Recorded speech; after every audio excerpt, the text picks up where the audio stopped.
Pauna ko na po. Una po dito, anayin po natin mula sa distrito ng Anda, si Ma'am Charity C. Orlanda. Tama po ba yung pagkakabigkas ko, ma'am? Magandang umaga po. Pwede niyo pong buksan ang inyong mikropono. Si Ma'am Charity, nakapasok na po ba kayo dito, ma'am? Yes, sir. Dito na si ma'am. Okay, magandang umaga po. Sunod po si Ma'am Albeth C. Lazo. Kayo po yung may yung tinuturuan niyo po yung matematika po. Sunod po sa distrito ng Anda, si Ma'am Rowena Nacorda. Magandang umaga po, ma'am. Good morning, Tapos sir. si Ma'am Riza Abelia. Sa distrito naman ng Bani, nandito si Sir Rosmark. Si Sir Rosmark si Refugia. Tama po ba, sir? Yung pagkakabigkas ko po. Sunod po dito si Ma'am Cherry D. Aquino. Mula naman po sa Bulinaw, nandito na po ba si Ma'am Eileen Sicale? Magandang umaga po, Ma'am Eileen. Nakapasok na po ba kayo? Maaari niyo pong buksan ang inyong mikropono. Magandang umaga po. At si Ma'am Camille Joy P. Abarientos po. Mula naman sa sa distrito Bulinaw bilang ikalawa, si Ma'am Maureen Joy o Carolino. Kasama po si Sir Tommy Calabuza. Tapos sa distrito po ng Burgos, si Ma'am Leia May E.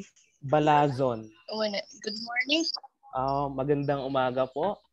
Tapos sa distrito naman ng Dasol, nandito si Ma'am Valin E. Bragero. Tama po ba yung pagkakabigkas ko, ma'am? Tapos si Ma'am Sherry Ann D. Buya. Mula naman sa distrito ng Infanta, nandito si Ma'am Glorence M. Publitin. Tapos kasama po si Ma'am Mariel M. Bunyel. Yes, sir. Magandang umaga po. Magandang umaga po. Mula naman sa distrito ng Mabini, nandito sina Ma'am Rizan R. Castro at Ma'am Jaisel U. Parel. Mula naman sa distrito ng Sual, nandito sina Ma'am Janalyn Is Taliman. Tapos si Ma'am Cristel S. Daito.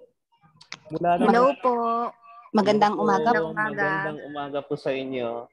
Mula naman sa distrito ng Aguilar, nandito si Sir Mark Kim S. Fernandez. Hello po, magandang umaga po. Magandang umaga po, sir. Mula naman sa distrito ng Basista, nandito si Ma'am Jeline B. Garcia at Sir John Wesley P. Valdez. Mula naman sa distrito ng Binmaloy bilang una, nandito si Ma'am Marife E. Ferrer at Ma'am Bea Patricia T. Season. Sunod naman, magandang umaga po. Mula naman sa Binmaloy bilang pangalawa, nandito si Ma'am Marites B. Fernandez at Sir Von Ryan M. Mamurno. Mula naman sa distrito ng Bugalyon bilang una, nandito si Ma'am Rosalea S. Tuazon at Ma'am, magandang umaga po, ma'am. At Ma'am Aurora M. Gallardo. Mula naman sa distrito ng Bugalyon bilang ikalawang aking kasama, si Ma'am Elvira C. Fernandez. Magandang umaga, sir. Magandang umaga po. Mula naman sa distrito ng Labrador, nandito si Ma'am Cheryl G. Inco. At Magandang umaga sa inyong lahat. magandang umaga po. At Ma'am Generous F. Miliamina. Mula naman sa magandang umaga po.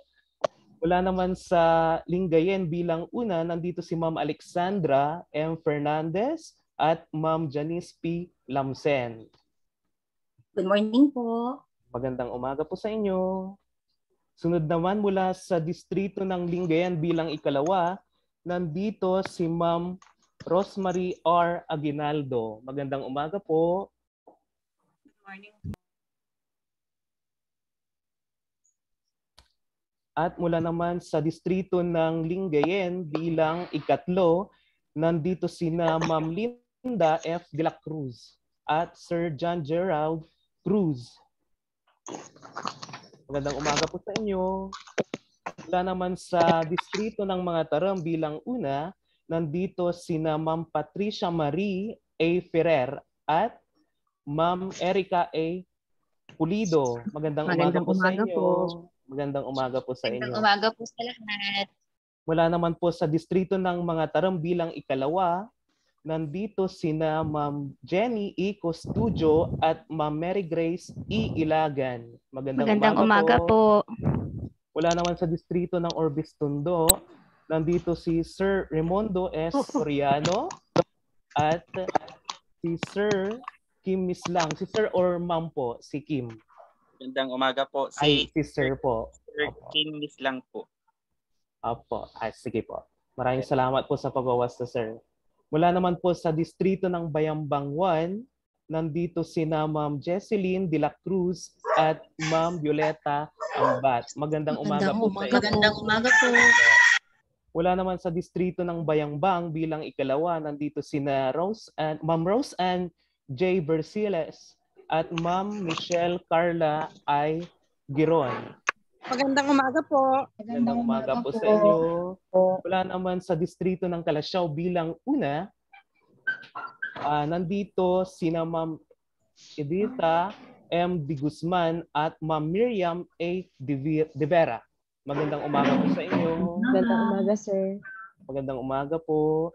Mula naman po sa distrito ng Malasiki bilang una, nandito sina Ma'am Naira Marie F. Torio at mali po. Nandito po sina Ma'am Jovelyn O. Bianzon at Sir Romel L. Macaranas. Magandang umaga po.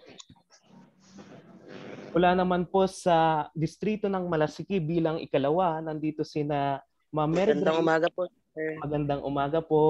Nandito sina Ma'am Mary Grace M. Coruna at Ma'am Milagros L. Ferrer.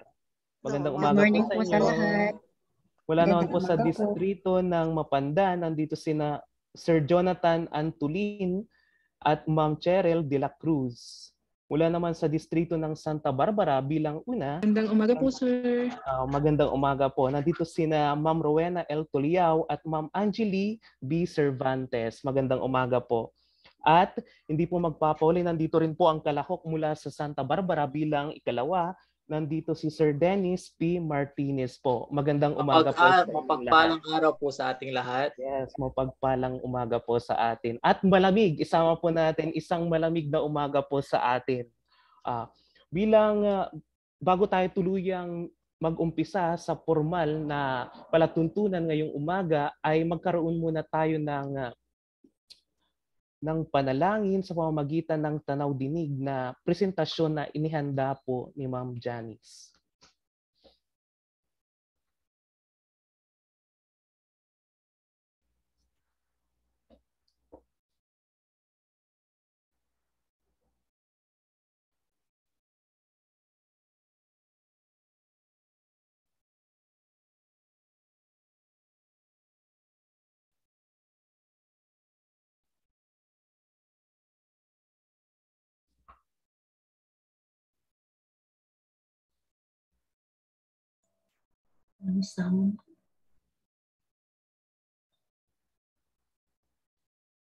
Hindi marinig.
Ngayon naman, bibigyan tayo ng recap o di kay paglalagom sa mga naunang talakayan na tinalakay ng ating mga tagapanayam. Tinatawagan ko po si Ginoong Raimundo S. Soriano, guro bilang 3 ng Galarin National High School, Orbistundo. Magandang umaga po. Naririnig po ako, sir. Opo, naririnig po kayo, sir.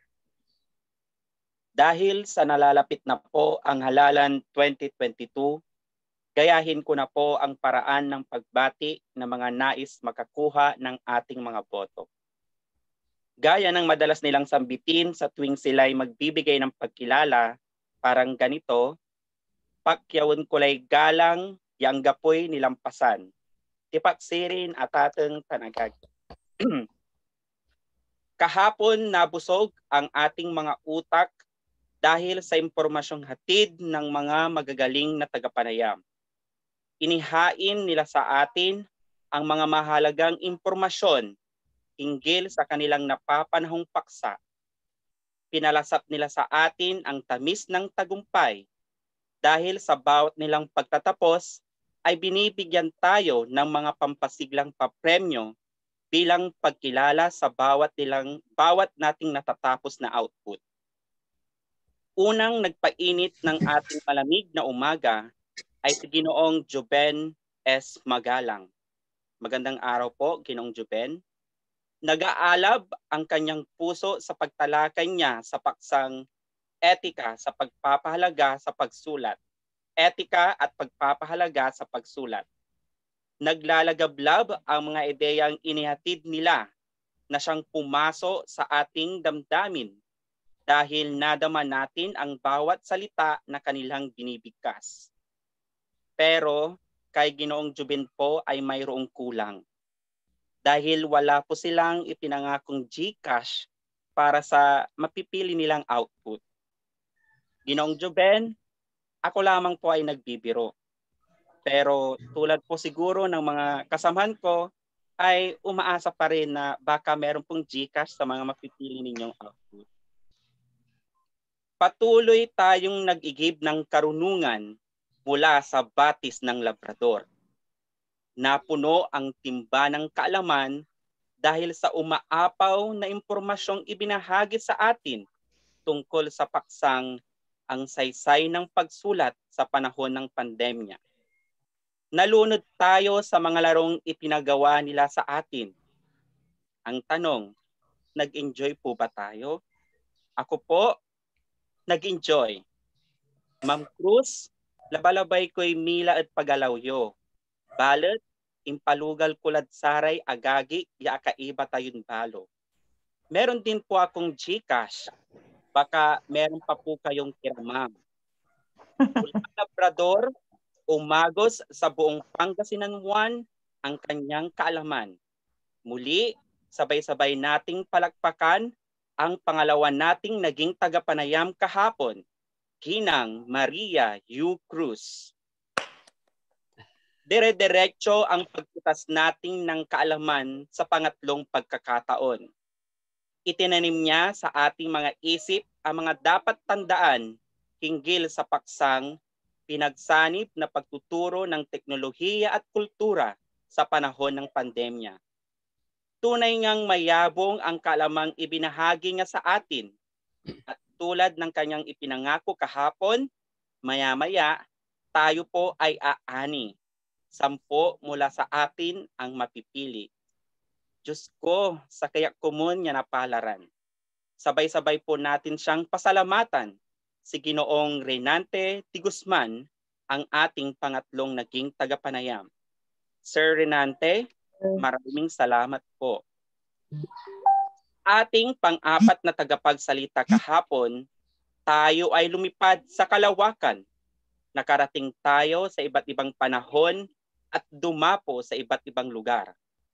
Gamit ang ating mga pakpak, nilipad natin ang kasuluk-sulukan para madagit natin ang mga kaalaman hinggil sa paksang paggamit ng panitikan bilang lunsaran sa pagtuturo ng gramatika. Sabay-sabay po nating igalaw ang ating mga pakpak para muling palakpakan si Ginang Leonarda Manuel. Sila ang apat na Diyos at Diyosa na may hawak ng diamante. Ang diamante ng apoy ng kaalaman, ang diamante ng tubig ng karunungan, ang diamante ng lupa, ang butil ng katalinuhan, at ang diamante ng hangin na siyang magdadala sa atin sa rurok ng tagumpay. Sana sa mga susunod na panahon ay maipasa sa atin ang kanilang mga diamante. Muli, ipamalas natin sa kanila ang isang virtual na palakpakan. Magandang umaga po sa ating lahat. Ako po ang inyong mensahero, Ginoong Raimundo Soriano. Maraming salamat po sir sa inyong masansanting recap at Sara may apandaan may apalipas sa mga talakayan. Maraming salamat po sir. Napaka-komprehensibo po yung ang inyong naging recap o di kay paglalagom sa mga talakayan ng ating mga tagapanayam. Maraming salamat po sir. Ngayon naman, hindi na natin patatagalin ang ating talakayan ngayong araw at uumpisan ko na ang pagpapakilala sa ating unang tagapanayam. Ang ating unang tagapanayam ay isang dalubguro bilang una ng Pangasinan National High School. Kung hindi po natin alam, si ma'am po o di kay si sir ay 30 taon nang nagtuturo sa naturang paaralan. At sa 3 taon po yan na kanyang pagtuturo, diyan po sa 3 taon, 10 taon po riyan ay naging tagapayo siya ng pampaaralang payagan ng paaralan. At dito nagtapos ng Master of Arts in Academics and Educational Management. At wala pong iba na si Ma'am Yolanda U. de la Cruz.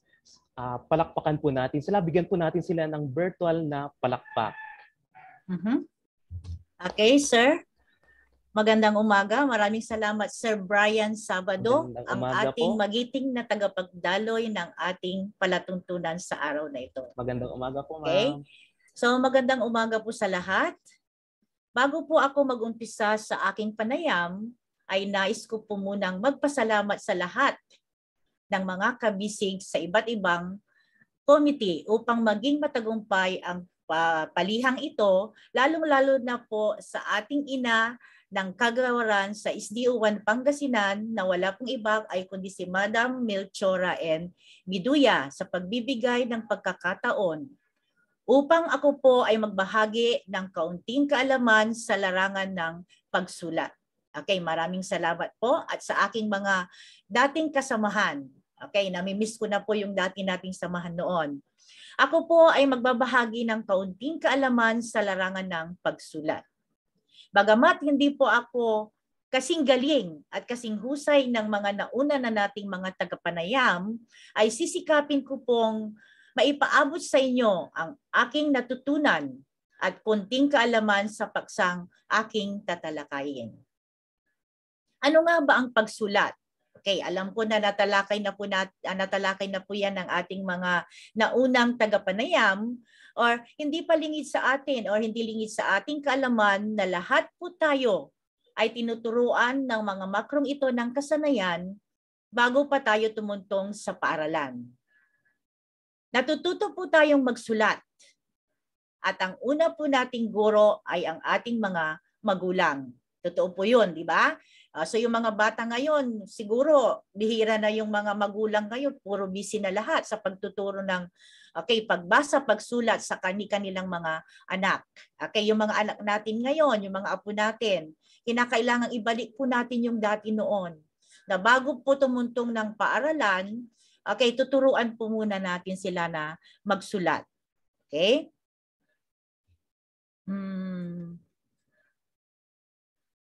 Bago ang pagsusulat, ay pagbabasa po muna. Ang una nating nililinang sa ating mga mag-aaral. Kaya masasabi po nating ang pagbasa at pagsulat ay magkasama. So, hindi po tayo matututong magsulat kung hindi po tayo marunong magbasa. So, unang-unang hakbang yan, di ba? Kinakailangan malaman po muna natin yung mga titik, Nababasa po muna yung mga titik bago natin isusulat. So yan ang unang-una. Okay.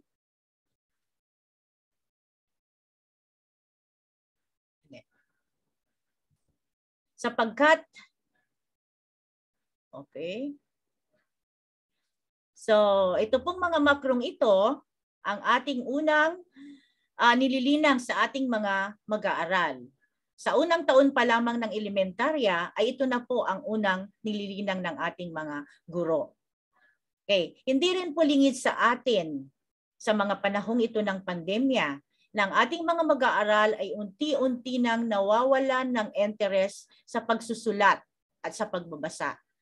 Nawawala na po ang interest ng ating mga mag-aaral ngayon, bagkus sila po ay nawiwili na sa mga gawaing online games at nakikita na nila sa mga website. Ano ngayon ang papel nating mga guro sa panahong ito ng pandemya? Sikapin po nating maipaabot at maibahagi sa kanila ang mga pamamaraan at makabagong pamamaraan na pwede po nating gawin sa mga panahong ito. Tuklasin po natin ang kanilang hilig at kinagigiliwan. Unti-unti po nating ibalik o ipabatid sa kanila na ang pag-aaral sa mga makrong ito na ating itinuturo ay napakahalaga. Isa na dito ang pagsulat ng komposisyon. Okay, Ma'am Mapaw, pagsulat po ng komposisyon.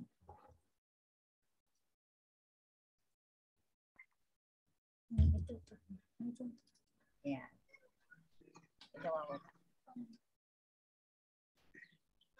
Hello po, Ma'am Mapaw, pa-share. Ayan, share yata. Ayan.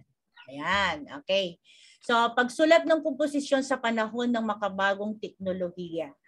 So, bago po natin alamin o bago po natin sila turuan sa pagsulat ng komposisyon, ay kinakailangan po munang malaman natin, next slide, ang pagsulat ng talata.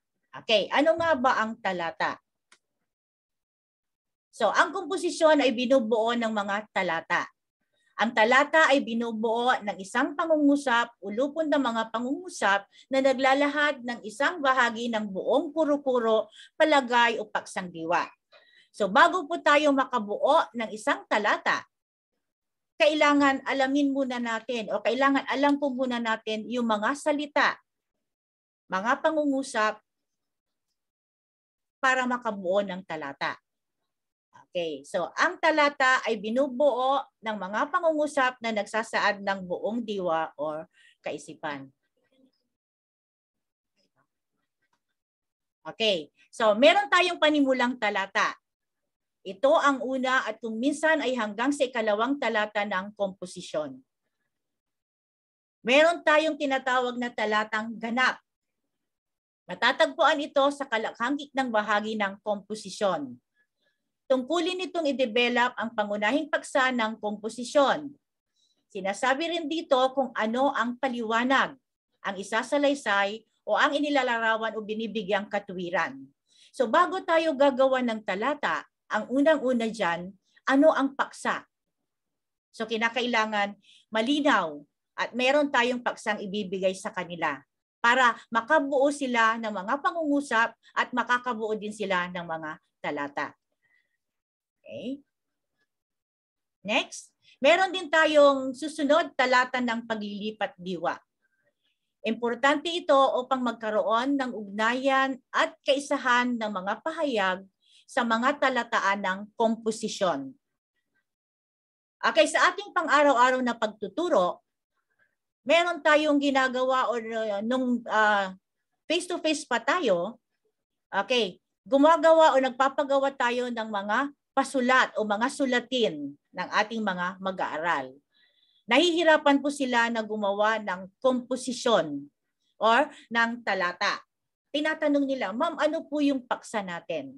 Okay, unang-una, yung paksa. Magbibigay tayo ng magandang paksa na naayon doon sa ating mga aralin. Okay, ginagamit ang talatang ito upang pag-ugnayin ang diwa ng dalawang magkasunod na talata. Sinasalungot ba ng talatang sinundan o dinaragdagan nito ang isipan niyon? Ipinahihiwatig din dito ang development ng paksang tinalakay. Next, talatang pagbubuod. Kadalasan, ito ang pangwakas na talata o mga talata ng komposisyon. So, inilalagay rito ang mahalagang kaisipan o pahayag na tinatalakay sa gitna ng komposisyon. Maaari ring gamitin ang talatang ito upang bigyan ng higit na linaw ang layunin ng author ng isang komposisyon. Paano maliliwanagan? Okay, lalong-lalo na ngayon, o kung gagawa sila ng komposisyon, ang ginagawa nila doon sa sa huli. Okay, sa pagbuo ng komposisyon, meron tayong simula, gitna, at wakas. Kadalasan sa wakas or sa kawakasan, binubuod na po nila yung nagawa nilang talata doon sa una hanggang sa huli. Okay. Meron din tayong mga katangian ng mabuting talata. May isang paksang diwa. Okay, ang talata ay isang bahagi ng komposisyon at upang mas maging epektibo ito, kailangan niyang taglayin ang mga sumusunod. Una, may isang paksang diwa. Masasabing may isang paksang diwa ang isang talata kapag ito ay nagtataglay ng isa lamang paksang pangungusap. Okay, so yan. Kailangan meron tayong may paksang pangungusap, isa lamang ito. May kaisahan ng diwa. Masasabing may kaisahan ng diwa ay isang talata kapag ang bawat pangungusap ay nauugnay sa paksang pangungusap. Susunod, may wastong paglilipat diwa. Okay. So, paglilipat diwa, pwede natin itong dagdagan. Yung talata na ginawa natin, pwede nating dagdagan ng mga pandagdag na mga mga salitang ito or mga pangugnay. Ito yung mga at, saka, at gayon din. Meron din tayong pagsalungat. Depende doon sa binubuo nating komposisyon. Okay, so bandang sa huli, pwedeng lagyan natin ng ngunit, subalit, datapwat, bagaman, or sa kabilang dako. Ito ang kadalasang ginagamit natin upang salungatin or upang salungatin yung mga ginawang unang talata. Okay, meron ding paghahambing. Okay, katulad ng or kawangis ng, animoy, anaki, para mapahaba natin ang gagawin nating mga talata or komposisyon. Meron din tayong pagkukunplot na tinatawag. Okay, nandyan yung sa makatuwid, kasama siya, or kung gayon. So ito yung mga wastong paglilipat diwa na kadalasang ginagamit natin kung tayo ay bumubuo ng isang talata. Next. May kaayusan. Okay, so importante ito. Kailangang maayos ang talata na ating gagawin. Bagamat walang tiyak na panuntunang sinusunod o kung sa pag-aayos ng talataan, mabuting ayusin ang mga pangungusap sa talata. Okay, kinakailangan magkakasunod-sunod yung mga talatang gagawin ng ating mga mag-aaral. Okay, titingnan po natin. Susunod. Okay, narito na po tayo sa paksang aking tatalakayin talaga tungkol sa komposisyon. Ito po yung mga layunin. Naunawaang mabuti ang iba't ibang uri ng komposisyon. Nakapagpapahayag ng pagpapahalaga sa iba't ibang paraan kung paano magagampanan ang komposisyon bilang mag-aaral at mamamayan. Susunod, nakabubuo ng mga komposisyong hahamon sa kakayahang mag-isip batay sa karanasang pansarili at pang-iba. Okay? Ito, yung mga sa panahon natin ngayon, alam na alam ko na yung mga kandidato natin, okay, marami silang binubuong mga komposisyon dyan para ipakilala ang kanilang sarili or kung ano-ano pang mga komposisyon para lumutang ang kanilang mga katangian, di ba? So maalam ang ating mga mga kandidato. Okay, next, sa batayang uri ng komposisyon pa rin po tayo, deskriptibo. Ito ay naglalayong bumuo ng malinaw na larawan sa isip ng mambabasa. Okay, so gagamit tayo dito ng mga pang-uri upang ilarawan or malinaw na ilarawan yung mga gusto nating talakayin sa komposisyon na ating gagawin. Okay? Susunod, isinasaalang-alang sa bahaging ito ang paggamit ng pang-uri at pang-abay maging ng pandiwa. Okay, so dyan sa deskriptibo na yan. Yan, gagamit tayo ng mga bahagi ng pananalita na yan. Nandiyan yung pang-uri, mga salitang naglalarawan, pang-abay, at pandiwa. Okay? Next. Ito ay kinakailangang masining. Bakit masining? Pupukaw ito ng guni-guni o layunin ng uring ito o higit na makikita sa paningin ang pagbibigay ng description. Okay, masining. Kung ilalarawan natin ang isang bagay, pwede tayong gagamit dito ng mga masining na pananalita. Okay, ito yung mga patayutay na pananalita ang pwede nating gamitin dito. Okay, susunod po, karaniwan. Pagbubuo ng malinaw na larawan sa pamamagitan ng tiyak na katangian at walang kinalaman ang sariling pagpupuro at damdamin ng naglalarawan. Okay.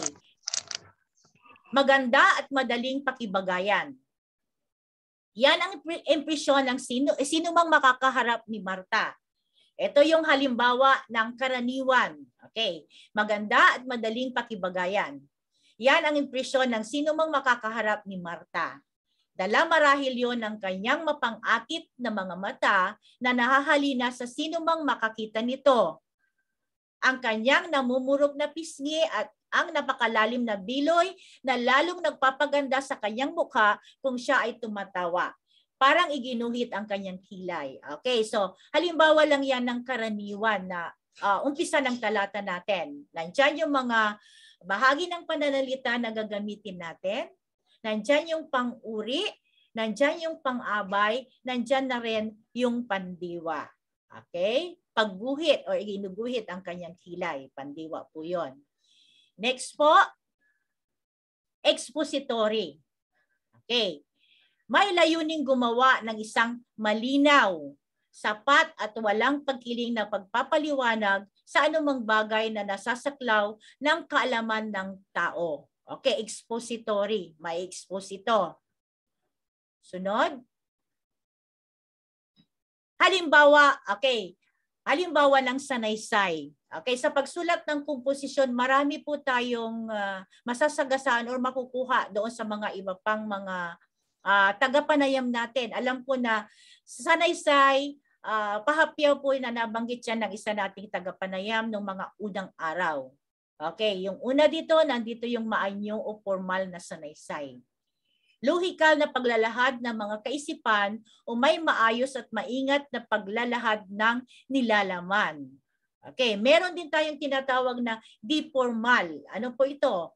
May anyong malaya sa paraan ng paglalahad at may himig na kikipag-usap lamang.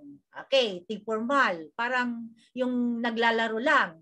Subalit, ang matalinong pag-iisip at masusing pagsusuri ay kaugnay din ng uring ito. So, kinakailangan, yan yung mga halimbawa ng sanaysay. Okay. Ang pagsulat ng komposisyon ay isang paraan ng pagpapahayag ng isip at damdamin ng tao. Ang komposisyon ay tinuturing na pinakapayak na paraan ng pagsulat. Bakit po payak? Dahil kung ang isang tao ay may angking, talino o talento sa pagsusulat, makikita lang niya yung isang bagay or isang bagay sa kanyang paligid o isang lugar na kanyang napasyalan, ay makakabuo kaagad siya ng mga talata o mga pangungusap at makakabuo siya ng magandang komposisyon. Ito rin ang itinuturing na pinakapayak na paraan ng pagsulat ng mga natatanging karanasan. Okay. Karanasan niya sa isang lugar, sa isang pook, o sa isang pangyayari na kanyang ginawa or pinuntahan. Pagbibigay interpretasyon sa mga pangyayari sa kapaligiran at puna sa mga nabasang akda o napanood na pagtatanghal ay nagagawa sa pamamagitan ng pagsulat ng komposisyon. Okay, so ito po yung sinasabi ko sa inyo na halimbawa, pumunta ka sa isang lugar. Okay, nakita mo yung katangi-tangi o natatangi at kakaibang pangyayari sa lugar na yon. Mag-iisip ka ngayon, ano kayang maganda? Okay, pwede kong igawan ito ng komposisyon. So mag-isip ka na ngayon, ang unang-una sa paggawa or pagsulat ng komposisyon, pag-isip or pagpili ng paksang tatalakayin. Paksa muna. Dahil kung may paksa ka na, alam mo na yung mga pagkakasunod-sunod na mga pangyayari. Okay, so tatalakayin po natin yan. Meron tayong mga uri ng komposisyon. Okay, ito yung tinatawag na informative, argumentative, persuasive, narrative, descriptive, at procedural. Una, informative. Ano itong informative? Naglalahad ng mga makatotohanang impormasyon. Okay, yung totoong mga pangyayari. Halimbawa, mga kasaysayan. Okay, kasaysayan ng ating mga ninuno noon. Kasaysayan ng landing ni MacArthur na ginanap noong buwan na to. Okay, mga balita or mga napapanahong balita. Okay, informative. Yung mga balitang ngayon lang nangyayari. Okay, so gagawa tayo ng komposisyon tungkol dyan. Okay, argumentative ang susunod. Naglalahad ng mga proposisyon na nangangailangan na pagtatalunan or pagpapaliwanagan. Halimbawa, editorial. Okay, sa editorial, alam po natin na ang editorial ito ay kuro-kuro or opinion ng mga editor ng isang pahayagan. Na kung minsan, gumagawa lang sila yung mga editor ng pahayagan, nagbibigay lang sila ng mga editorial dyan para tayo ay mag-isip or magpaliwanag. Para kung minsan, okay, sasalungat tayo o kaya makikipag-argue tayo dyan, argumentative. Okay, proposisyon na nangangailangan ng pagtalunan or pagpapaliwanagan. Next, persuasive. Ito yung tekstong nangungumbinsi or nanghihikayat. Okay, bakit? Okay, katulad ngayon, pwede tayong, yung mga kandidato natin sa panahon ito, gumagawa sila ng iba't ibang paraan kung paano nila makuha ang ating boto, di ba? May mga panghikayat pa sila. Ano-ano yung mga panghikayat na ginagawa nila? Katulad ng mga nakasulat ng mga propaganda sa eleksyon, okay, mga advertisement nila na nakakaakit para makuha lang nila yung boto natin. Pero pagkatapos nito, okay, karamihan din, wala na rin pagtapos na yung mga pangako, di ba? Okay, napapako. Ito yung mga komposisyon na persuasive na tinatawag natin. Gumagamit sila ng mga mapanghikayat na mga pananalita para maakit tayo. Okay, susunod po, narrative. Naglalahad ng magkakasunod-sunod na mga pangyayari or simpleng nagsasalaysay. Okay, so halimbawa dito, ito yung mga agdang pampanitikan na alam ko na kahapon ay natalakay po ni Ma'am Leonarda Manuel, yung mga agdang pampanitikan natin. Okay, so narrative ang tawag po natin doon. Next po, descriptive. Naglalahad ito ng mga katangian ng isang tao, bagay, lugar, pangyayari at iba pa. Okay, katulad ng sinasabi ko na, okay, i-describe mo o ilalarawan mo yung taong iyong naiibigan o yung lugar na gusto mong puntahan. Okay, so gagamit tayo ng mga salitang naglalarawan sa pangyayaring ito sa descriptive. Okay? Mga halimbawa, yung mga lathalain natin. Okay, mga agdang pampanitikan. Then next, procedural. Ano yung procedural? Ito yung naglalahad ng wastong pagkakasunod-sunod na hakbang sa paggawa ng isang bagay. Okay, ang unang-unang halimbawa dito ay yung pagluluto ng kahit anong uri ng pagkain. Diba? Okay, kung tayo ay nagluluto, may procedure tayo doon na sinusunod. Ano ang una, pangalawa, pangatlo, okay, hanggang sa mabuo at makagawa tayo ng magandang output o masarap na pagkain na niluto natin. Kung nasundan po natin yung mga hakbang sa paggawa or sa pagluluto ng pagkain yan. Okay. So, meron din tayong mga bahagi ng komposisyon na tinatawag. Ito yung panimula o introduction. Nakapaloob dito ang mga sumusunod. Una, isang pambungad na salaysay. Okay, ano yung maganda o kaya nakakaakit na pambungad na salaysay na pwede nating maisulat para maakit o maganyak ang ating mga mambabasa? Diyan, kung minsan yung mga iba pag gumagawa ng komposisyon, nag-iisip sila ng magandang introduction dyan. Ano kaya ang magandang introduction na gagawin ko para maakit ko ang mga mambabasa na basahin ang ginawa kong komposisyon? Okay, and then next, isang makatawag pansin ng mga pangungusap. Okay, yan yung sinasabi ko na ang pagsulat ng komposisyon ay hindi po basta-basta. Kinakailangan po itong pag-aralang mabuti. At sa umpisa pa lang, kinakailangan sa pambungad pa lang na salaysay, kinakailangan maakit mo kaagad or makuha mo ang atensyon ng mambabasa. Okay. And then, sa pamamagitan yan, mag-isip ka ng mga makatawag pansing mga pangungusap. Okay. Susunod, isang tanong o tanong panretorika. Kadalasan, sa pagpapagawa ng komposisyon, kung meron na sila ng paksa, kadalasan ginagawa ng mga mag-aaral, tanong. Okay, tanong kaagad. And then sa susunod na talata, andan na yung mga kasagutan sa tanong doon sa una na kanilang ginawa. Or isang sipi. O, pwede din ang introduction mo ay sisipiin mo doon sa may pinagkuhanan ka. Pero katulad ng sinabi po ni Sir Magalong sa kanyang panayam, mag-ingat po tayo sa pagkuha ng mga natatanging sipi na ating gagawin para hindi po tayo makasuhan ng plagiarism doon. Dahil intellectual po na pag-aari yan ng taong sumulat. Okay? And then susunod po, isang usapan o palitan ng salita. Pwede rin nating umpisahan dyan yung komposisyon na ating gagawin or panimula o introduction. Okay, susunod, katawan o nilalaman. Yan yung sinasabi ko na umpisa, gitna at wakas. Okay, katawan o nilalaman. Ito ang pinakasentrong bahagi ng paglalahad ng isang sulatin o sa isang sulatin.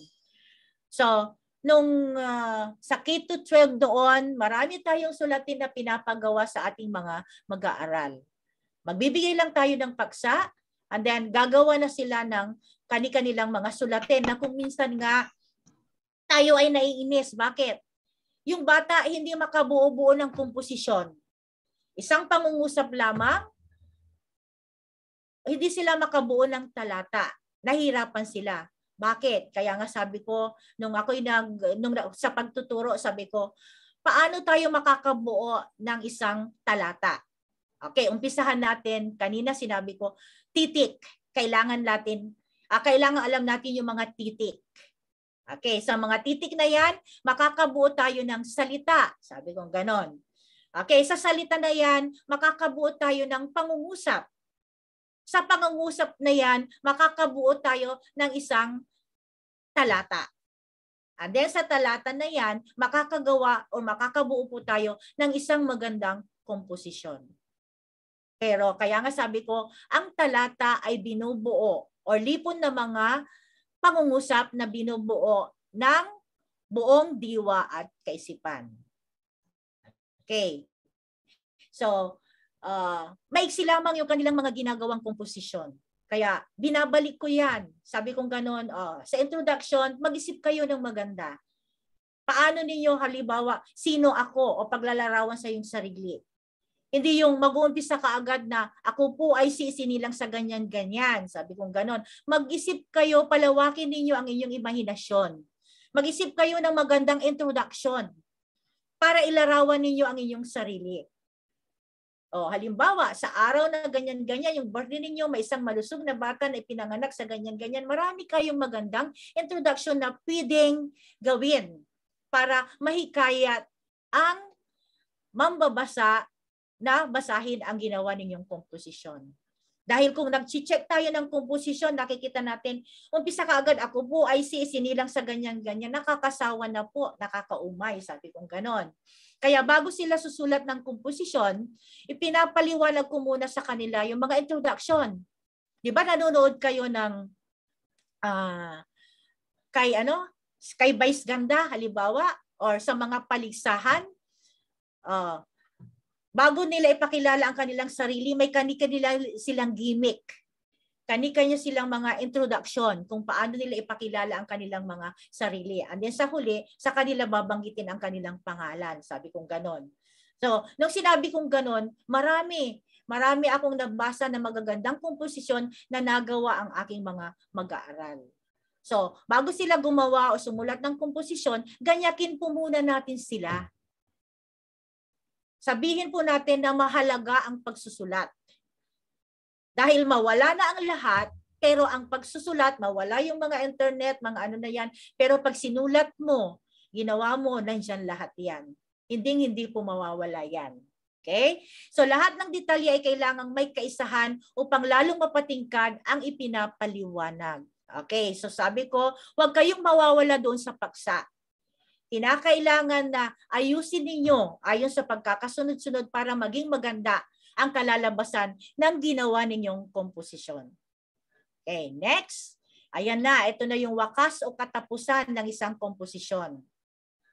Ito ang huling bahagi ng isang sulatin na kailangang gumising sa diwa ng mga mambabasa. Pero kadalasan dito sa wakas o katapusan ng komposisyon, ang ginagawa na lang nila, binubuod na lang nila yung kanilang ginawang sulatin. Bilang pagwawakas, okay, ito yung mga ganyan-ganyan. Okay, pwede rin na gawin po nila yung mga ganon. Okay? Next, meron tayong mga layunin ng komposisyon. Medyo nalit yata ito. Ito, ano-ano ang mga maaaring mapagkukunan ng paksa para sa pagsulat ng komposisyon. Ito ang pinaka-importante.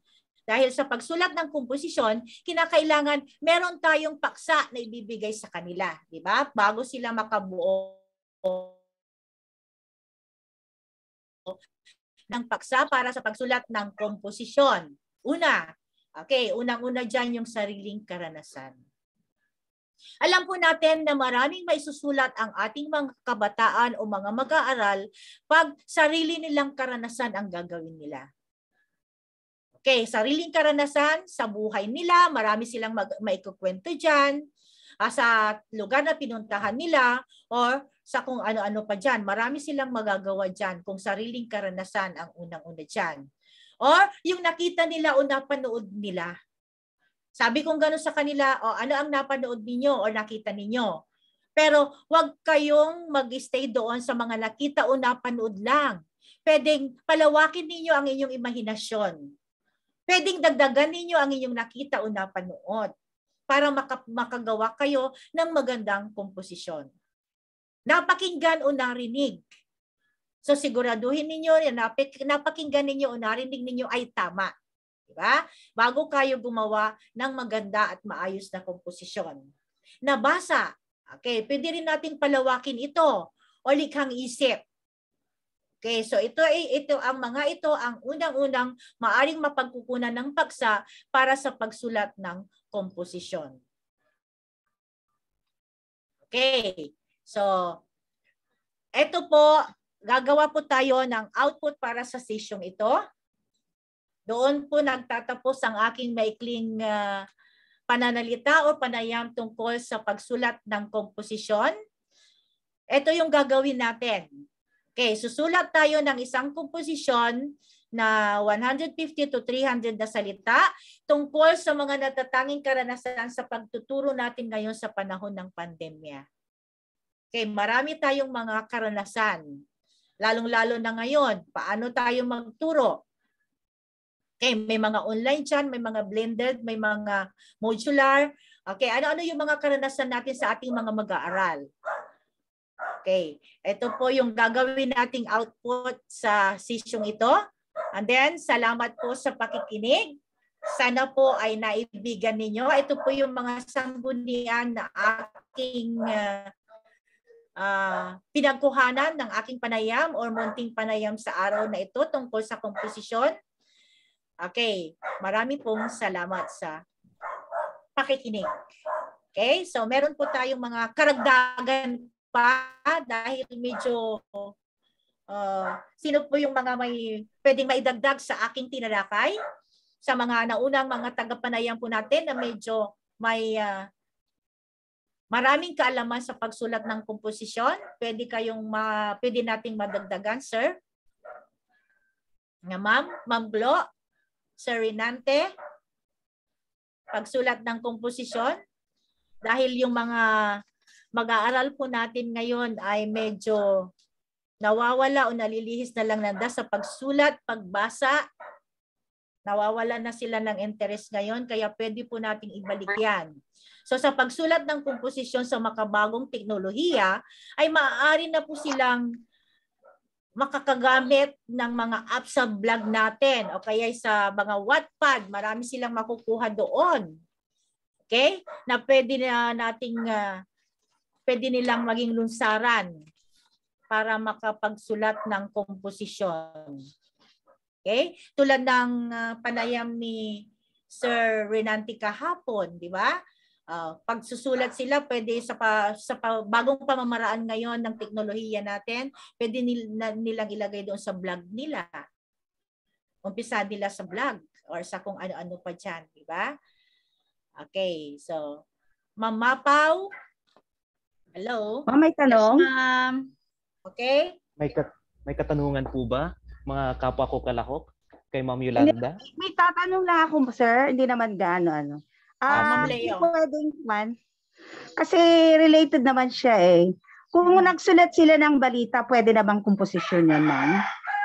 Sa pagsusulat ng balita, okay, pwede na rin siguro, pwede ma'am. nang gawin Kasi, komposisyon yun. Oo, Pati pwede na na mga komposisyon. feature, di ba? Yes, pwede na, ma'am. Okay. Kaya nga sa sige po. journalism, pwede rin nating i-ano dyan sa pagsulat ng komposisyon. Yeah, komposisyon. Okay. Kasi merong umpisa, gitna at wakas. Okay? Okay. Thank you po. Okay, Para sige, malinawan yung salamat mga kasama natin. Okay po, ma'am. Sa journalism pa rin talaga si Ma'am Leo. Oo. Hindi niya iniiwanan yung Kasi balita. Okay. Kasi kapag nakapagpasulat na sila ng balita, tapos magtra-try sila ulit ng isa pang komposisyon, para baka mahirapan naman yung teacher sa pagkukorek. So baka pwedeng, kung ano yung pinagawa doon sa balita, o gagawa sila ng sanaysay. Okay. Pwede na gawin yun as composition. Oo, pwede na rin. Oo. Opo. Para hindi mahirapan yung mga bata at the same time yung teacher sa pag-check ng composition.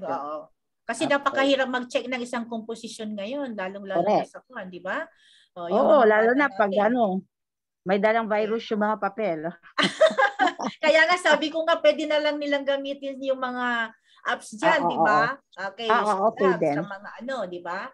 Para hindi masakit nga lang sa mata. Oo. Yun nga. Okay, sige po.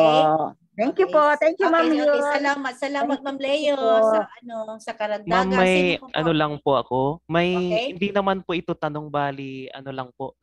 Yung, di ba po sa composition po, mayroon po tayong tinatawag na formal tsaka informal po, ma'am, di ba po? Yes po. Ibig sabihin po yung sabi po ni Ma'am Leonarda, ibig sabihin po na sa hanay po ito o nasa hanay po ng formal po. Formal. Formal. Yes po. Parang sa pagsusulat, yes po. Parang sa formal theme po sa English, parang ganun po. Ay, yes po. Kasi sa pagsulat ng balita, kailangan ito yung talagang totoong pangyayari po yan eh. Kaya formal. Okay, napapanahon at totoong pangyayari sa paligid. Opo. Okay, kaya formal. Tsaka Ma'am Yoli, karagdagan din po. Pag sa pagsulat kasi ng balita, meron tayong tinatawag na yung paraan ng pagsusulat. Kung sa yung sa tinuro ni Ma'am Yoli, ang ginagamit po natin doon kasi is pyramid style. Pero pag sa pagsulat ng balita, inverted pyramid. Inverted pyramid. Oo. Sasabihin mo na kaagad kung ano yung gist doon sa balita. Pero pag sa pagsulat ng composition kasi, unti-unti mo sila kasing aakayin doon sa rurok. Kaya sa rurok. Pumapasok naman dyan, Oo. Pumapasok naman dyan, ma'am, ang editorial at saka feature. Feature. Yes, ma'am. Okay. Oo. Nasa Pwede rin at journalism editorial tayo. po. Journalism. Napaano na yung journalism din dito, maganda dahil maraming mga nandito, yung mga gustong pumasok ng journalism, medyo matututo din po tayo dito. Andito yung mga journalist po natin na ilang taon na sa pampahayagang pang-campus na yan. Diba? Ma'am Leo, Ma'am Glo, Ma'am Mapaw. Okay? Mga kasamahan natin sa sa journalism. Okay? So marami pong salamat sa inyong pakikinig. Sana po ay nagustuhan ninyo ang aking maikling panayam na meron pang mga karagdagan na pwedeng idagdag po natin. Okay, so dalawa po kami ngayong umaga, di ba, sir? Na Yes po. tagapanayam Yes po, po ma'am. natin. Tama po, Okay, ma'am. so okay. So susunod na po yung ating tagapanayam. Marami pong salamat sa pakikinig. Yes, Ma'am Mercy? Kung siguro mag-break muna, ma'am, bago si Ma'am Evangeline. Mag-break Okay. muna, sir. Yes po. Yes, Oo, Ma'am Mercy, yung po sabi po ni Ma'am Jan po bago po tayo tuloy mag-umpisa sa ikalawang tagapanayam, may energizer pa po. Okay, Break sige pa po po. tapos energizer po. Sige Okay lang po, sis. ma'am? Okay po, sir. Okay po. Sige Sige po, maraming salamat po. Okay, salamat po. May katanungan pa po ba kay Ma'am Yolanda po sa kanilang naging paksa sa araw na ito? May Katanungan karagdagan pa o po. karagdagan. Okay. Mag-ano din pala ako ng GCash dyan. Kaya lang sagot ni Ma'am Glo, ha? GCash pa pala. Ayan lang hinihintay po nila, kaya hindi sila sumagot. Okay. Ma'am Glo. Sumagot na. Yung yung load mo. Load. Ano dito? Ma'am Glo. Load. Yung load mo dyan. Dito? Ayan na. Yes, ma'am. Ano po? Yung sa mga output po nila, Ma'am Mapaw. Yes, ma'am. Po yung unang magsasubmit po ng magandang komposisyon. GCash na lang? Wow. Ay, wala po akong GCash. Wala po akong Grabe. GCash, ma'am. Wala pala kayong GCash. Update po natin dito na Load GCash na po. lang. Load Load na lang. Tapos, Ma'am Load Glo, na lang. assistant ko sa inyo. Ma'am Kasi Glo. available na, ma'am, si Ma'am Glo eh. Oo nga. Tapos Yung load mo, i-GCash na Ma'am lang Glo. natin si Ma'am Glo. Oo. Nasagot si Ma'am Glo. Load na lang yan, Ma'am Glo. Ay, nandiyan pala si Glo. Sorry, Glo. Hindi na kapi, Ma'am Glo. Ay, hindi, na okay na, kape. Glo. Sige po, ma'am. Sige. Okay, so magbibigay ako ng 10. 10 na lang para medyo kasi Wow, marami grabe. tayo. Generous ni Ma'am. Ano yun, ma'am? Sampu 10 na tig. Tig. How much? Atig 50 na lang. Wow, Hello. galante. Okay, sige, Wow. 10. Sana all. Sige. Lahat. Kasi kanina ay kahapon sabi. Oo. Ayan. 10 ha, 10 po sila. Ma'am Glo. Sige po, sige po. I-check ng Ma'am Mapaw yun para ano. Okay. So magkakaroon po muna tayo ng break. And then after that, Ma'am yung Vanji, susunod. break muna tayo. Nakaredy na yung speaker natin. Si Ma'am Vanji, nakikita ko. Okay. Hindi pa po, ma'am. Ready ka na. Okay Mga 10 na. minutes tayo, May oo. tayo na. I-play ko na, Ma'am Janice, yung video. Ay, sandali Yes muna, po, mga ma'am. Ready na after po. 5 minutes, dear. Sige. Mapaw, after Opo. 5 minutes. Oo, after Opo, 5 sige minutes. po. 5 minutes break po muna, ma'am. Sige, okay. Oo nga. Okay, Sige, tapos yung saan mag-break muna tayo? tayo at saka mag-CR-CR. Okay, sige Para po. makatayo. Okay, sige. Muli po, Ma'am Yolanda de la Cruz sa kanilang paksang pagsulat ng komposisyon sa panahon ng makabagong teknolohiya. Palakpakan po natin sila, bigyan po natin sila ng virtual na palakpak po. Maraming salamat po, Ma'am Yolanda. Okay. Thank you din. 5 minutes po, Ma'am Mercy, yung break po natin.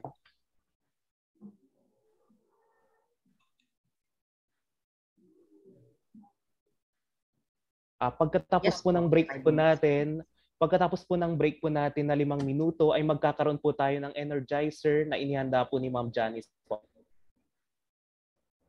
Tama si Ma'am Edita. Water break po muna tayo para hindi po tayo ma-dehydrate.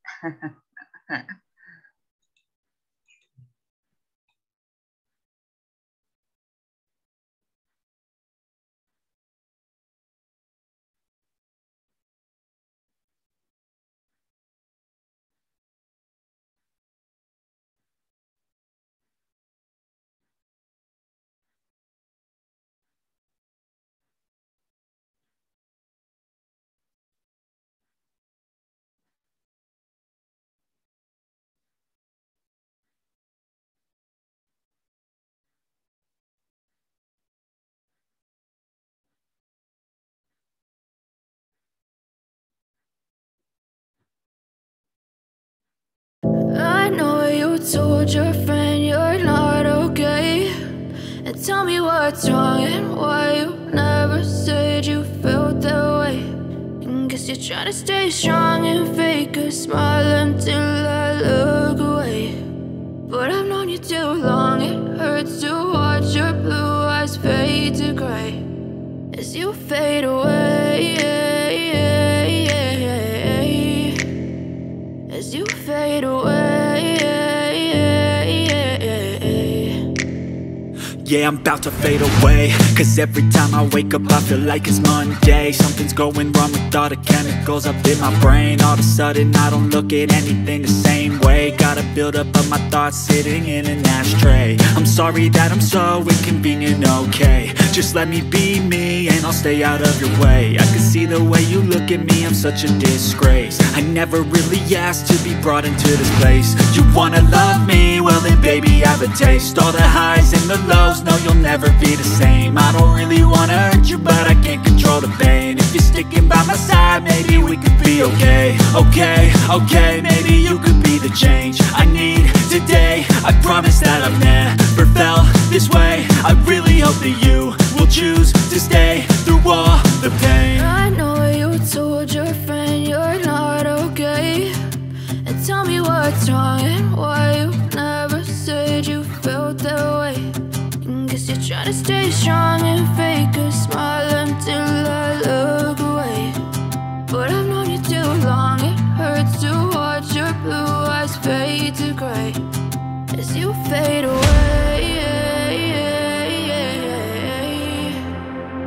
As you fade away. As you fade away.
Ayan, at ngayon po ay muli po tayo magbabalik. So isang magandang umaga po sa ating lahat. At bago po natin ipagpatuloy ang ating palihan po ngayong araw po nito, ay magkakaroon po muna tayo ng isang energizer upang sa ganon ay magising-gising naman ang ating dugo. At may galaw-galaw po natin ng ating mga katawan habang tayo po ay nakaupo. At maaari po ba na paki-on po natin ang ating camera?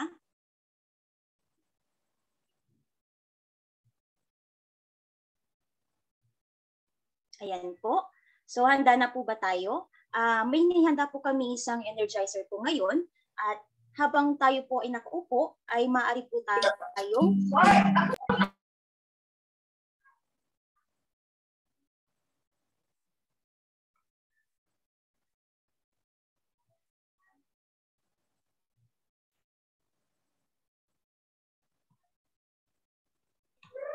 Okay na po ba, Ma'am Janice? Play ko na po. Yes po, pwede na pong simulan, ma'am.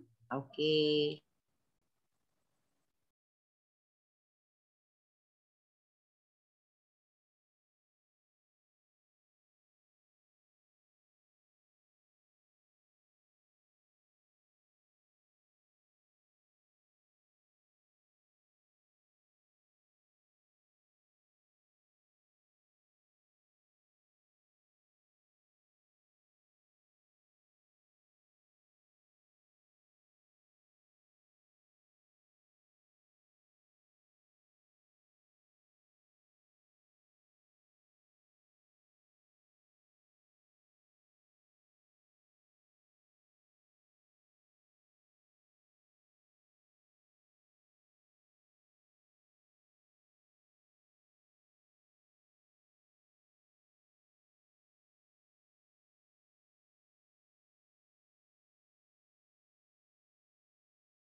Babalik ko lang po. Okay, mamimili na po ako. Si Sir Alex ang mananalo.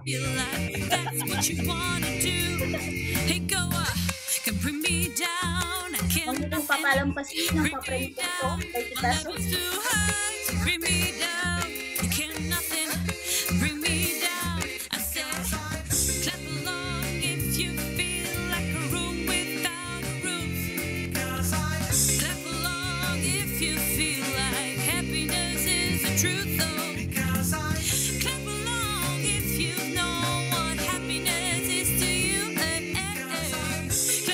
Todo ang sayo ni Mama Maricel. Kurang nangangailangan, Mama.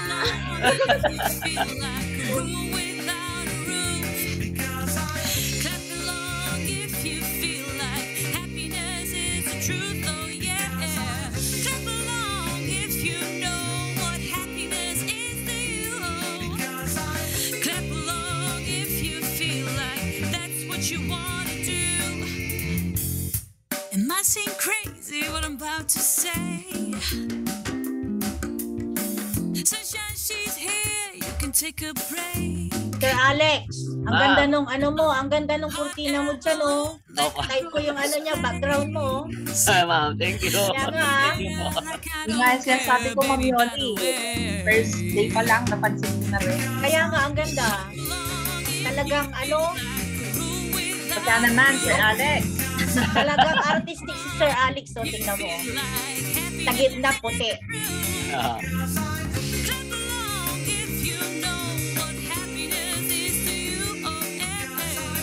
Ma'am Glo, kapi na Ma'am Glo.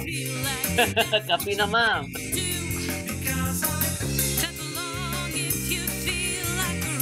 Ma'am Leo, kape.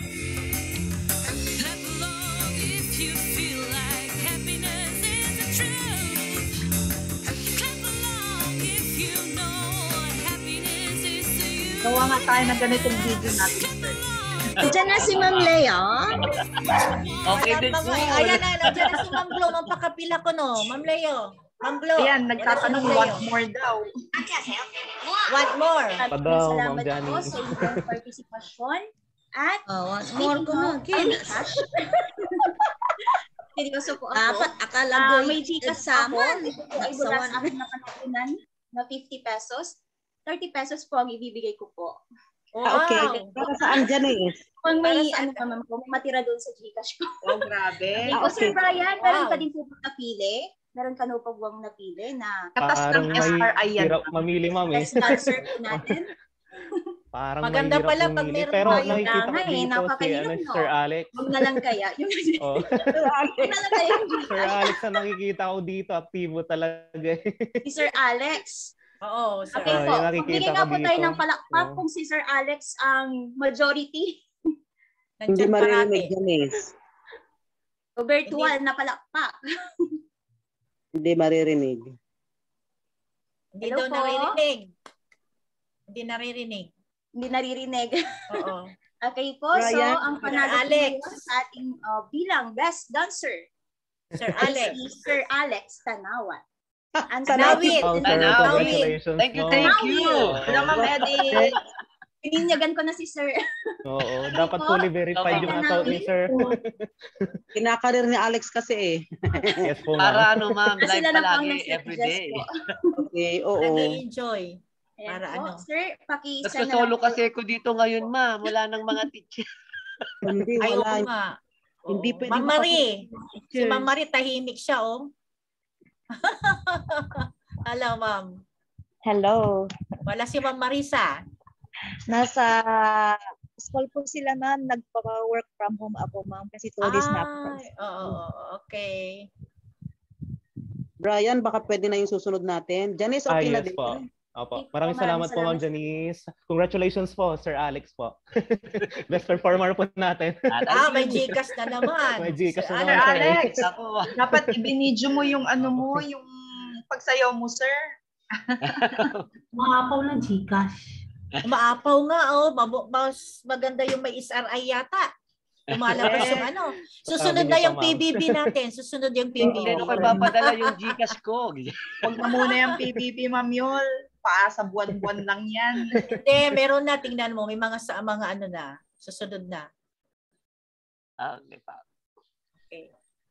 Sige po. Simulan na po natin ang pagpapakilala sa ikalawang tagapanayam sa araw na ito. Isa pong guro bilang 3 ng Calasiao Comprehensive National High School, 8 taon sa serbisyo ng pagtuturo at nagtapos ng kanilang Master of Education, Major in Filipino sa Lyceum Northwestern University.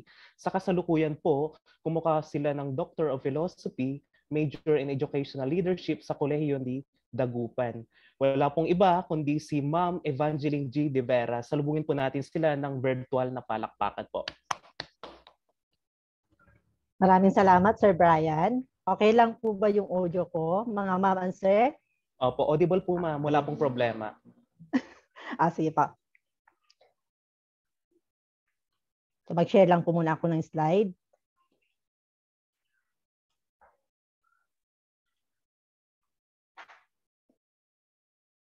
Okay, nakikita po ba yung slide ko, mga ma'am and sir? Yes po, Ma'am Banchi. Okay. Sige po. So, isang mapagpalang umaga po sa ating lahat, lalong-lalo na ang ating butihing ina ng ating kagawarang Pilipino, Dr. Melchora Enviduya. Isang karangalan po, ma'am, at ako po ay napabilang sa mga mapapalad na nakilahok sa pansangay na pagsasanay sa paglinang ng kasanayan sa pagsulat sa sekundarya. Sa mga minamahal naming mga kalahok, isang naglalagablab na pagbati po sa inyong lahat. Bago ko simulan ang aking talakayan sa araw na ito, magkakaroon po muna tayo ng isang laro. Okay. Tawagin po natin dito na sulat ko, hula mo. Panuto, hulaan ang pinapakitang sulatin at buuin ang ginulong letra para mabuo kung anong uri ng pagsulat. Kung sino po yung makakakuha ng unang tamang sagot, isulat lang po ang iyong tamang sagot po doon sa ating chat box at bibigyan po natin siya ng congratulations na pagbati. Paano po yung congratulations na pagbati? 3 palakpak, 1, 2, 3, 3 padyak, 1, 2, 3, awu, awu. Ganun po yung congratulations na pagbati po natin. So bago po natin simulan ang ating laro na sulat ko hula mo, inanyayahan ko muna po na mapakinggan ang unang zona na iparinig ang kanilang congratulations na pagbati. Nasaan po yung mga unang zona? Pwede nyo pong unmute po yung mga microphone para mapakinggan po namin kayo.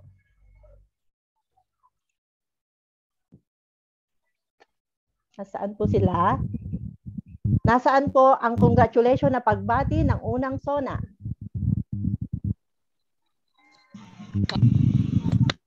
Okay, marami pong salamat. Marami pong salamat mga ma'am and sir. Nasaan po naman ang congratulations ng pangalawang zona?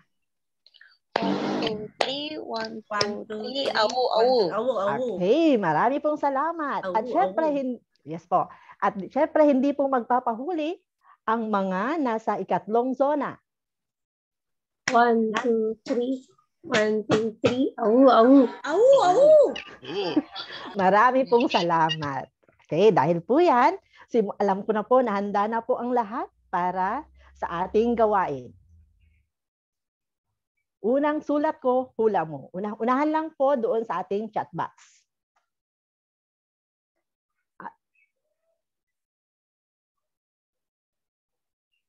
Okay, ano kaya po ang tawag natin yan na uri ng pagsulat?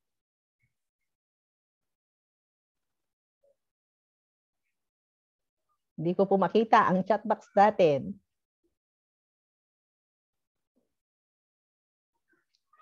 Mayroon na po ba si Ma'am Valin Bragero. Valin. Okay. Ayun. Salamat po, Ma'am Maricel. Tingnan po natin kung ano pa ang tamang sagot. Abstract. Okay. Ang tamang sagot po ay abstract. Okay. Marami pong salamat. So, bigyan po natin ng congratulations na pagbati. 1, 2, 3. 1, 2, 3. Awu, awu. Awu, awu, awu. Alam po, Gcash. Mamaya po, ma'am. Sa susunod po yun, ma'am, sa mga output po natin. Okay, sa susunod na po tayo na bilang. Pangalawang bilang. Bayon Ma'am Maricel. Okay, tumpak po, ma'am. Yan, nauna na si Ma'am Maricel. Ay, Ma'am Maricel. Yan po at natawag po natin na bayon note. Okay, pangatlong. Bigyan po natin siya ng congratulations na pagbati. 1, 2, 3. 1, 2, 3. Awu, awu. Nasaan na po yung ating mga participant? Bakit ako na lang po yung nagsasalita? Pwede nyo pong mute po yung mga microphone. I-open po ang yung mga microphone. Okay, marami pong salamat. Pangatlong bilang. Lakbay sa naysay. Okay, tumpak po, ma'am. So, ay tungkol sa lakbay sa naysay. Bakit po? Okay, din po yan, ay bigyan po natin si ma'am ng congratulations na pagbati. Pakibuksan po ang ating mga microphone at bigyan po siya ng congratulations na pagbati. 1, 2, 3. 1, 2, 3. Awo. Okay, marami pong salamat po, ma'am. Okay, ngayon naman, bakit po natanong yan? Dahil ito ay may kaugnayan po sa ating tatalakayin sa umagang ito. Bago po natin lakbayin ang ating paksa, narito ang ating mga sumusunod na layunin. Letter A, matalakay ang kahulugan, katangian at layunin ng akademikong pagsulat. Letter B, malaman ang mga dapat tandaan sa pagsulat. Letter C, matutuhan ang mga halimbawa ng akademikong pagsulat. At letter D, makabuo ng isang sanaysay tungkol sa pagbabalik tanaw sa isang paglalakbay. Ano nga ba ang akademikong pagsulat? Ang akademikong pagsulat ay isang masinop at sistematikong pagsulat ukol sa isang karanasang panlipunan na maaring maging batayan ng marami pang mag-aaral na magagamit sa ikakataguyod ng lipunan. Ito ay sinasagawa sa isang akademikong institusyon kung saan kinakailangan ang mataas na antas ng kasanayan sa pagsulat. Ito ang pinakalayunin po natin kapag tayo ay nagsulat ng isang akademikong pagsulat. Magbigay ng makabuluhang impormasyon sa halip na manlibang lamang. Kung ihahambing po natin ang akademikong pagsulat sa maikling kwento, magkaiba po ang layunin. Tandaan po natin dito sa akademikong pagsulat, magbigay ng makabuluhang impormasyon sa mga mambabasa. Samantala, sa maikling kwento, ito ay magbigay libangan o mag-aliw sa mga mambabasa. Kung ihahambing natin ang maikling kwento sa akademikong pagsulat, ito po yung kanilang pagkakaiba. Letter A, nangangailangan ng mas maigpit na tuntunin sa pagbuo ng sulatin. Ano po yung tinatawag po dyan na maigpit na tuntunin? Una, kapag tayo ay gumawa po ng isang akademikong pagsulat, una, ano po yung layunin natin? Isipin po natin kung ano yung layunin natin. Bakit natin sinusulat yung isang teksto? Pangalawa, sino yung magbabasa doon sa ating gagawin? Letter B, mayroon itong isang paksa na may magkakaugnay na mensahe. Okay. Letter C, maayos na inihahanay ang mga pangungusap, talata, at section upang maging malinaw ang pagkakabuo ng mga idea at paliwanag ng mga ito. So, ibig sabihin, dito pa lang sa pangatlo pa lang na kaibahan ng maikling kwento sa akademikong pagsulat, marami ng pagkakaiba. Letter D, ang karaniwang istruktura ng isang akademikong sulatin ay may simula sa karaniwang nilalaman ng introduction. Gitna ng nilalaman ng mga paliwanag at wakas na nilalaman ng resolusyon, konklusyon at rekomendasyon. Ito po yung dapat nating tandaan kapag tayo ay nagsusulat ng isang akademikong pagsulat. Yung istruktura kung paano natin isulat. Sa simula, nandyan po yung karaniwang nilalaman ang introduction niya. At sa pangalawa naman, sa gitna, nandyan po yung nilalaman ng mga paliwanag tungkol doon sa panimula natin. At syempre sa wakas, naglalaman ng resolusyon, konklusyon at saka rekomendasyon. E, gumagamit ng mga piling salita at isaalang-alang ang mga target ng mambabasa. Bakit nandyan po yung piling salita? Dahil po ito isaalang-alang natin kung sino yung mga target natin. Halimbawa, ang mga target po natin ay nasa grade 7. Syempre, piliin po natin yung mga salita na angkop sa kanilang level. Para sa ganun, kapag binasa po nila yung ating sinulat na teksto o kaya akademikong pagsulat, mas lalo nilang maintindihan. F, maigpit ang paggamit ng tamang bantas at baybay ng salita dahil ang mga sulating ito ay nakatuon sa pagbibigay ng kaalaman. Yan. So, syempre, hindi lang yung mga piling salita ang dapat nating isaalang-alang, nandyan din po dapat yung paggamit ng tamang bantas, tamang salita doon sa ating sulatin. Ito po yung mga iba't ibang uri ng akademikong sulatin. Sa unang column, nandito po yung akademikong sulatin. Sa pangalawa, nandito po yung layunin at gamit. At yung pangatlong column, nandito po yung katangian. Unahin po natin yung una, abstract. Ano yung layunin at gamit? Ito ay karaniwang ginagamit sa pagsulat ng akademikong papel para sa thesis, papel siyentipiko at teknikal, lecture at report. Yung pinakalayunin nito ay mapaikli at mabigyan ng buod ang mga akademikong papel. Katangian, hindi gaanong mahaba, organisado, ayon sa pagkasunod-sunod ng nilalaman. Pangalawa, synthesis. Ang kalimitang ginagamit sa mga tekstong naratibo para mabigyan ng buod tulad ng maikling kwento. Ito po yung pinakalayunin at gamit niya. Sa katangian, kinapapalooban ng overview ng akda. Organisado, ayon sa pagkasunod-sunod ng pangyayari sa kwento. Ano ang pagkakaiba po ng synthesis sa buod? Dito po sa synthesis, yung buod, mas lalo po niyang pinaikli.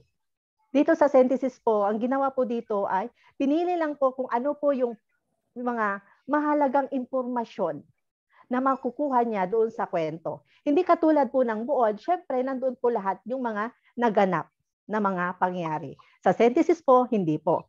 Mas lalo po niyang pinaikli yung buod, ang nakalagay lang po doon yung mga mahalagang impormasyon.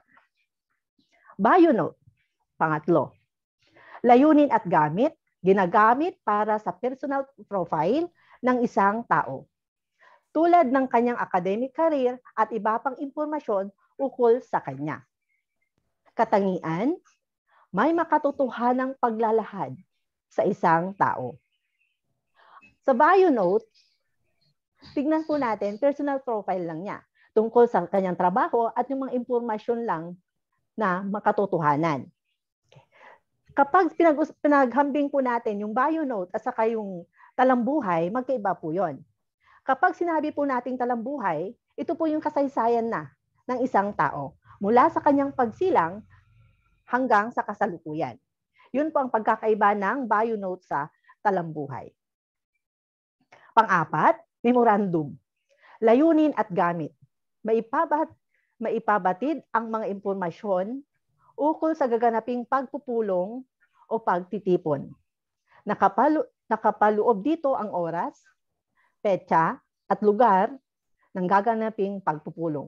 Sa katangian, syempre nandyan po yung dapat organisado at malinaw para maunawahan ng mga mambabasa. Agenda. Layunin itong ipakita o ipabatid ang mga paksang tatalakayin sa pagpupulong na magaganap para sa kaayusan at organisadong pagpupulong. Katangian, formal at organisado para sa kaayusan ng daloy ng pagpupulong. Kagaya po na lang po kung tayo ay magkakaroon ng isang meeting sa school, mayroon na pong nakahanda na agenda para kung sa ganon ay mas lalong mapabilis at mas lalong organisado ang gagawing meeting. Next, panukalang proyekto. Layunin at gamit, nakapaglatag ng proposal sa proyektong nais ipatupad. Naglalayong mabigyan ng resolba ang mga problema at suliranin.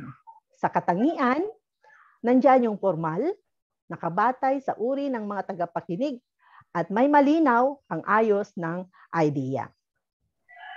Pangpito, talumpati. Layunin at gamit, ito ay isang sulating nagpapaliwanag ng isang paksang naglalayong manghikayat, mga tuwiran, at magbigay ng kabatiran o kaalaman. Siyempre, ang katangian ng isang talumpati na sulatin, ito ay formal, nakabatay sa mga uri ng tagapakinig, at may linaw at ayos ng idea. Pangwalo, katitikan ng pulong.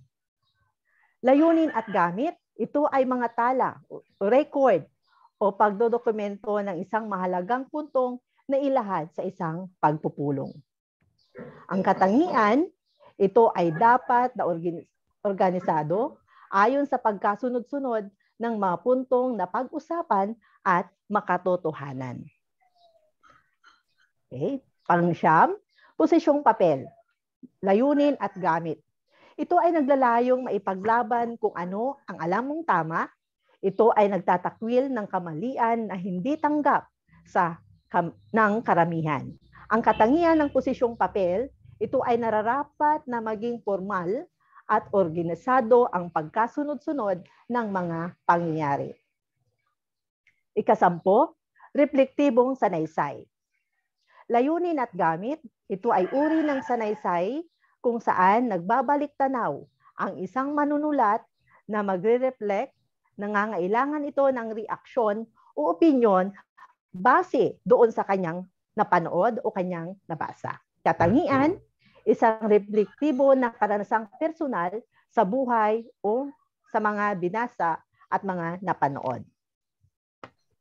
Sunod, pictorial essay. Pakikitaan ng mas maraming larawan o litrato kaysa sa mga salita. Katangian, organisado at may makabuluhang pagpapahayag sa litrato.